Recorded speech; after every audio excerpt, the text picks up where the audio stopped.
Hello and welcome to the Dublin Conversations. Amanda, would you like to introduce yourself? Yeah, thanks, Andy. I'm Amanda Coleman and I run a crisis communication consultancy. I've written a couple of books about crisis communications and issues management. And I think it's probably enough. Okay, fine, and I would recommend thoroughly the books you've written there. Oh, thank you. So we're starting our journey of what we call the 5 steps to the Dublin window, and really we start off with the context that we use an analogy that a lot of people working in the communications industry are a bit like the early astronomers who define their universe like with the Earth at its centre. And we believe that actually, if we're going to get new thinking in our industry, we need to step outside the existing cages that bound our thinking and really engage with a bigger picture, look for a bigger window, what we call the Dublin window. So really going sort of through 5 steps to explore how we can do that, but more importantly, how do we create a better understanding of how and what we do in our work so that we can achieve more in both our jobs and in like wider society. So our first step is looking at what we call identifying that confidence. Most people use confidence really to describe it almost like self-belief, like someone's got great confidence in themselves. What they're really saying is they've got great self-belief. But we define confidence as a reliable expectation of subsequent reality. So you've got an expectation that when you're dealing with somebody, they're going to act in a certain way. And when others deal with you, they've got an expectation of how you operate and how other people should operate and will operate in our society. And so that our task in social interactions sits above the idea of, say, public relations, communications, advertising, and so on. And it's really a sort of a deeper point of how we socially interact. And our key task is to earn confidence in order to coexist, cooperate, and collaborate. And we essentially can do that with greater vigor and sense of purpose by the idea of having a strong sense of purpose of who you are, what you stand for, and how others should trust and have confidence in you. And confidence can exist at 5 levels of your perception of reality in your own self, your confidence you have in others and others have in you, others have in each other, and lastly, there's sort of zeitgeist confidence, spirit of the times. That can be in the economy, in the politics, and so on. So I'm just wondering, any thoughts there about this sort of step one about maybe the issue of confidence, and knowing the work of crisis comms that can perhaps be a critical aspect. Any thoughts there, Amanda? Yeah, I mean, I think it's fundamental to all the kind of approach to crisis communication for me is that confidence in an organization and in the people within that organization and in what it does to get through the problem that's emerged and to feel comfortable, confident that they're in control of that bit of creating. I thought you called it the subsequent reality. Yeah. They're kind of getting them to that reality of whatever comes next. And we saw it with COVID. It was like what comes after it? What's the reality that's going to come after that? And comms for me is such an important part of that response and of that building of confidence and helping people to get through what happens. My concern, I suppose, with a lot of things when I think about it is that in lots of organizations, in lots of places, comms is not operating in that sort of strategic way that it can influence at the right level when a crisis happens to help to kind of build, create, and maintain that confidence. So you've inspired two thoughts there. One is almost an idea, actually, we could redefine crisis comms as a disruption to confidence and so on. Yeah. And then the second point, really, maybe you highlight there that perhaps the work of people in comms and so on is maybe too much at a tactical rather than a strategic level. And maybe is that perhaps because we're not helped by not having a robust, coherent, strong sense of theory that people can identify and buy in with, that could hopefully, possibly elevate the status of the practice, and realizing how it's not just a nice thing to do or an option, but it's fundamental where you don't have an option, you don't have a choice. You can either choose to manage it or not manage it. I mean, is that any thoughts Yeah, there? I'm not sure whether it's that there isn't the sense of kind of theory, because I think that particularly in the crisis comms world, there's quite a lot of academic work that exists around crisis communication and risk communication, and particularly post pandemic, where there's been a lot of studies about various aspects of vaccine campaigns and on all sorts of things that have given a huge insight. But I think there's a bit where we get very focused inwardly about, and you talked about marketing and advertising, that we get focused on what is comms and is it PR and what is that and what does it define as, and we stop looking outwards. So we stop seeing that actually, what else is going on in the organization that you're either working in or you're supporting, and not being so rigid. This again might be something that I get really kind of animated about, is that we tend to if we're not careful, comms is like, oh, I'm narrowly defining it as this, when actually it's much bigger than that. It goes into lots of parts of the organization. And if you're really going to be operating strategically, then you have to not have those very restrict boundaries of, I'm not going to ask you about, have you done this or is that in place or whatever, because that's not my job. And I'm here to just do comms. So I think there's a bit of a mindset around some of it as well.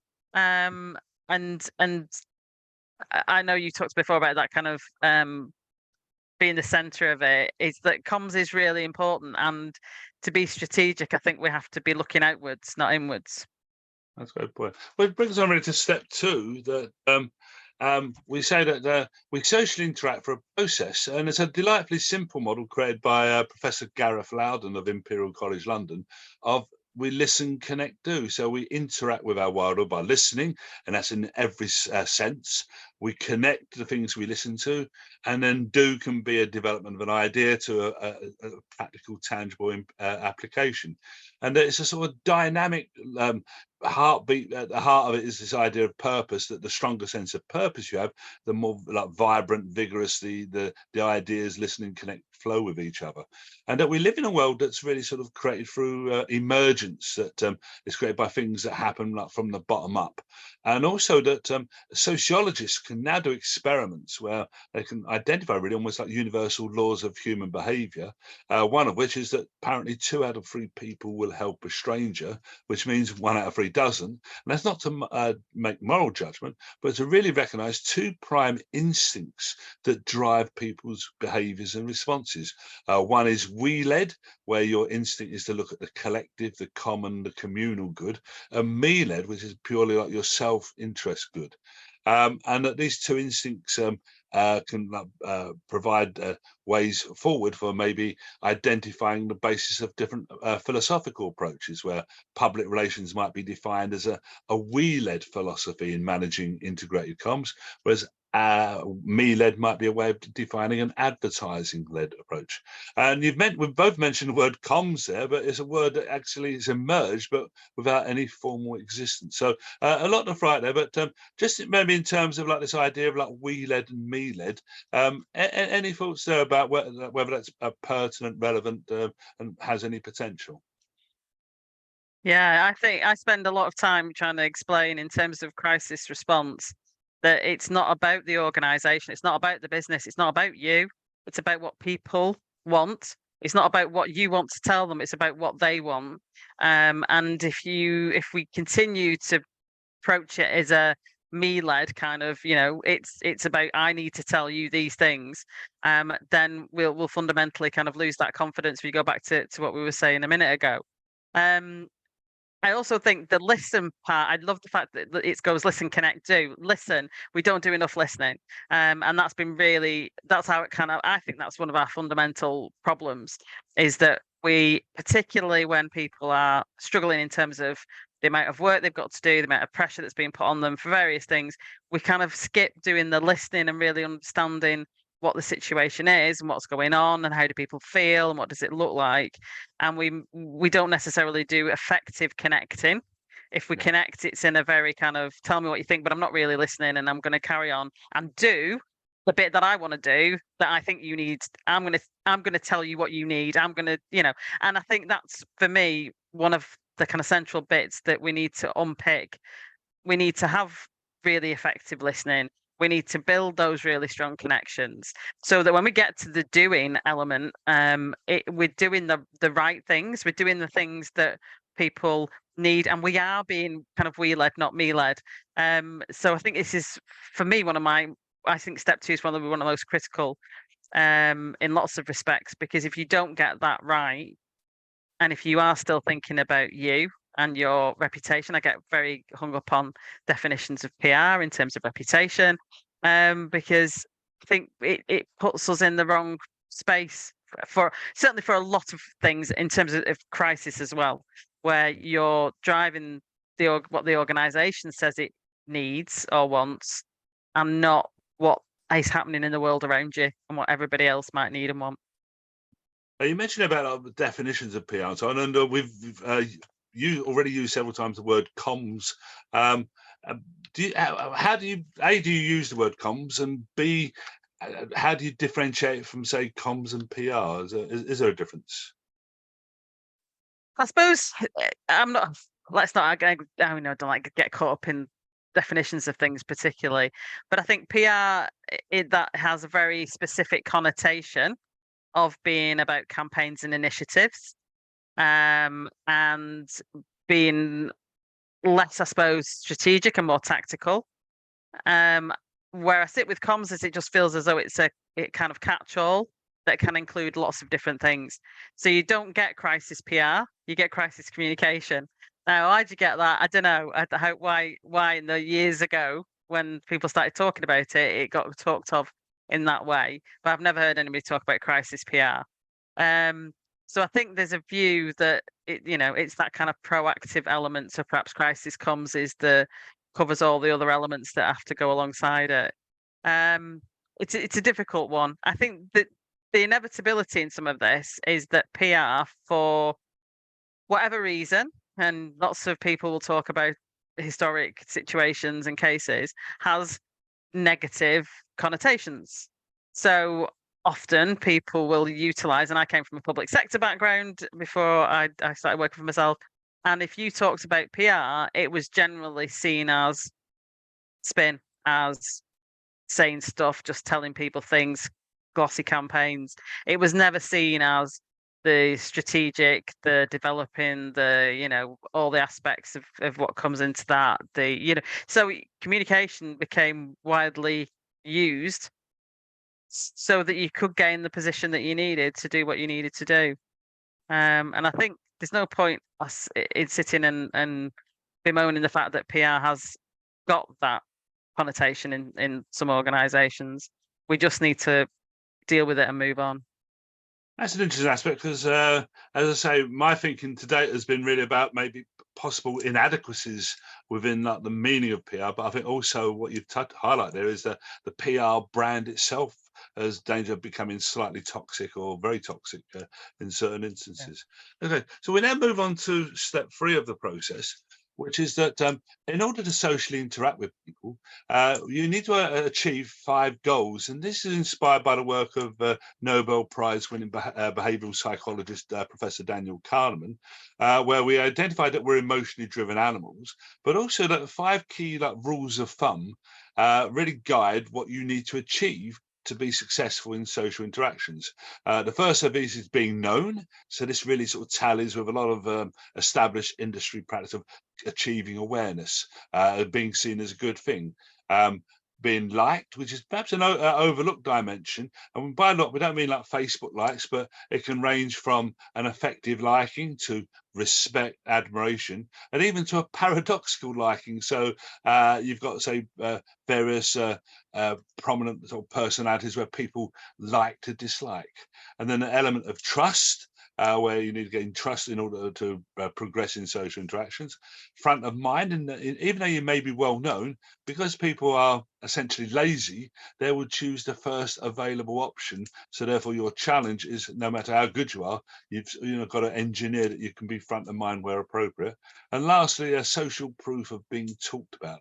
So identify like these 5 dimensions. If you're successful in these elements, you can be effective in your social interactions. So I just wonder whether any thoughts about that, whether maybe anything's missing or anything's more important or anything you would challenge there, Amanda. I find the like bit quite an interesting one.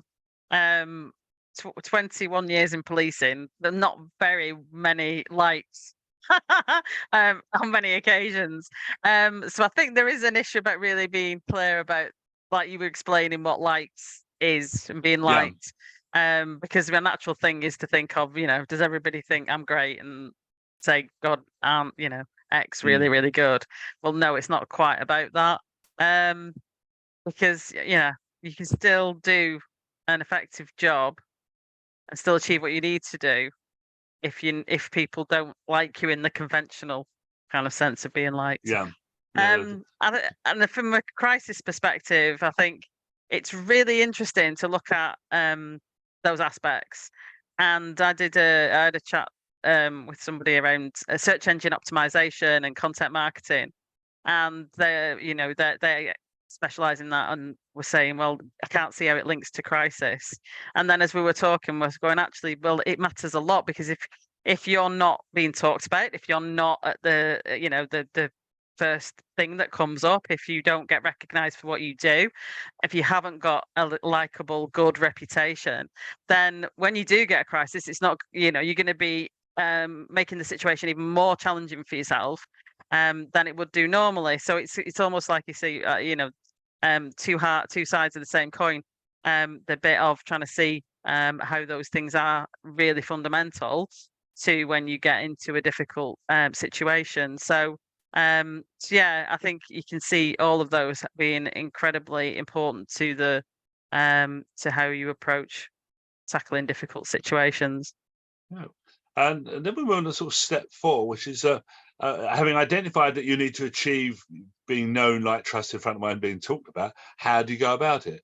And this is in part an evolution of the what's called the peso model, being paid, earned, shared, owned. But it's evolved. It goes beyond channels to choices. You've got choices in how you go about interacting, and that the O is not about own channels, but your own actions, own behaviors, reputation. Just being there can be an important facet, in addition to your channels, and the introduction of nudge, where you can influence behaviors without any direct contact with people. So I just wonder if you thought whether this provides a helpful evolution, or is inadequate, or any thoughts there, Amanda?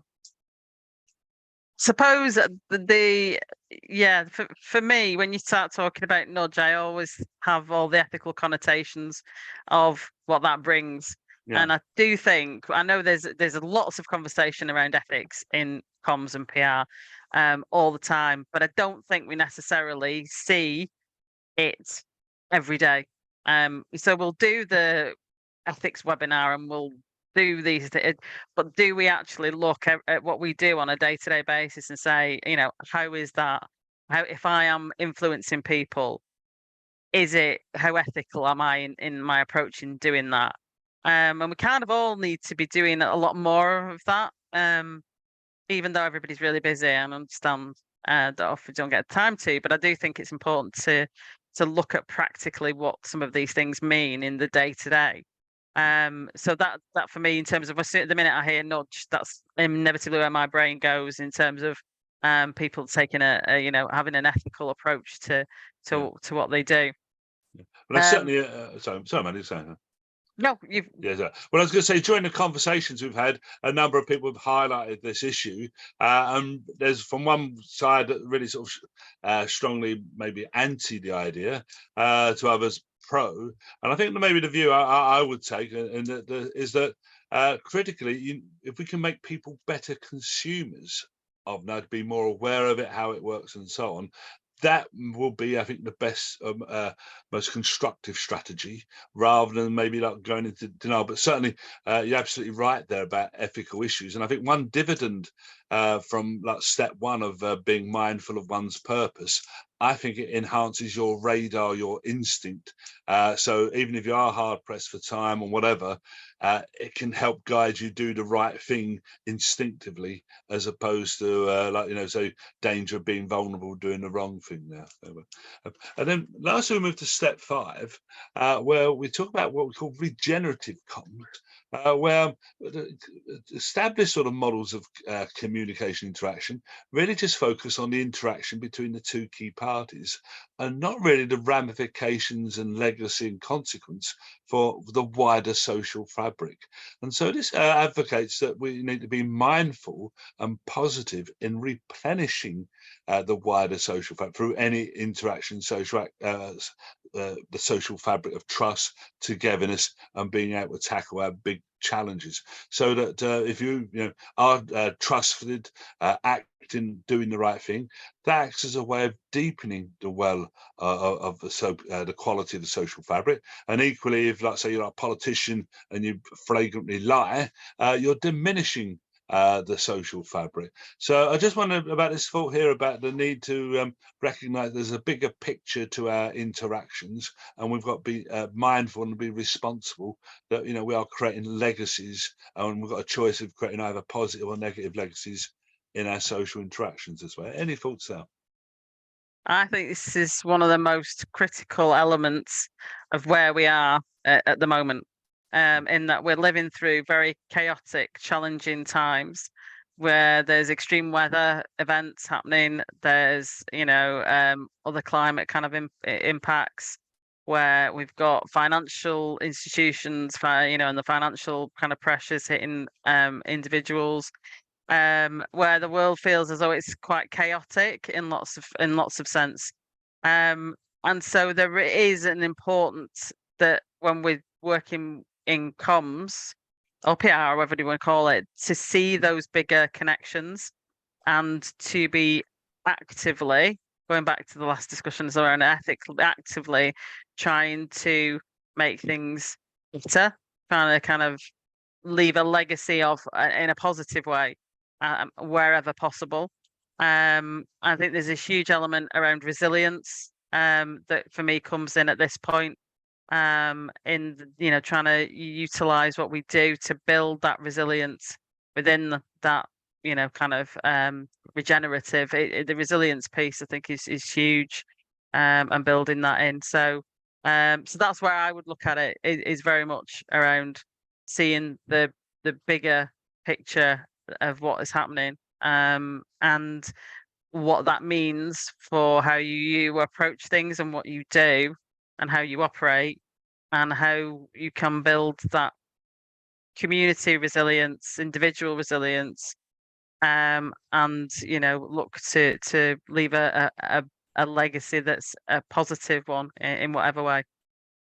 Yeah, I mean, that's a great insight. And it just immediately has got me looking at the original step 1, the star there, that instead of confidence, you can almost have resilience there, and how resilience operates at those different dimensions there. So that's a great insight there. And then, so really, if we've gone through the 5 steps, we've enabled you sort of maybe to potentially take a step outside the existing domains we operate within. How are you feeling now about having taken time to sort of just maybe step outside and reflect about what you do? And I suppose this big question, like, what does better look like? Any thoughts about that, at all? What does better look like? So how does it feel? I think I quite like being able to take the time to think about what I do, how it operates, how I think about things, and to sort of challenge myself on whether I am doing the best I can do, at that whatever point in time. So I suppose that's kind of where I feel in terms of what does better look like. Is that in terms of in my world of kind of Yeah, crisis absolutely. I mean, communication? well, maybe in your world and maybe the wide world. I mean, however you want to take it. Yeah, I think it gets quite hard. What's to look like? It's a real challenging one to think about. I suppose for me, the what that conversation brings to the fore is something that I think is where better crisis comms is, and that is looking outside, looking wider, not being the center. Going right back to the first point you made, it's not being the center of the universe. Your organization is not being the center of everything, but seeing the bigger picture, seeing what other people are dealing with, understanding different perspectives, getting different perspectives and listening to them, and using them to inform you. So that for me is what better would look like in my world. And I think that definitely came through in each of the stages that you just talked through. And is there anything you think the Dublin Conversation should be doing different, or? Oh, I don't know. I think the resilience thing, I think, is probably something to look at or come back to, because it's such a big issue. Individual resilience, community resilience, organizational resilience, societal resilience. There's a lot of discussions that I kind of get involved in on all those aspects, and I think there's some crossovers, and perhaps there's something more to think about how that links to building resilience and encouraging resilience. Yeah, oh, that's great insight there. And any specific action steps you think we need to be taking to advance our cause? I think it's really good to get different perspectives, because PR's got on comms is not as generic as it might sound when you say that. So, I deal with crisis comms, and there's people I know do the SEO and the content, like I was saying before. So it's good, I think, to make it relevant or to consider it in each of those contexts, to show that it doesn't matter where you are within what aspect of PR and comms, it can have a relevance. And I think that for me is the bit I think important, because we all do slightly different jobs in within this big umbrella of whatever we're going to call what we do. Are you optimistic about the future or pessimistic? I mean, what's about the world's future, or about my future, or I don't know. Yeah, again. Or the industry future and our challenge here. Yeah. In terms of the industry, I think I felt for a while that we're at a sort of crossroads. We're at a kind of junction, and we have a number of avenues that could be the next few steps. And so we've got opportunities to do really good things if we take the right step and the right avenue and the right road ahead. But I think we'll have to see how that pans out, I suppose. I think that's a great point to conclude on.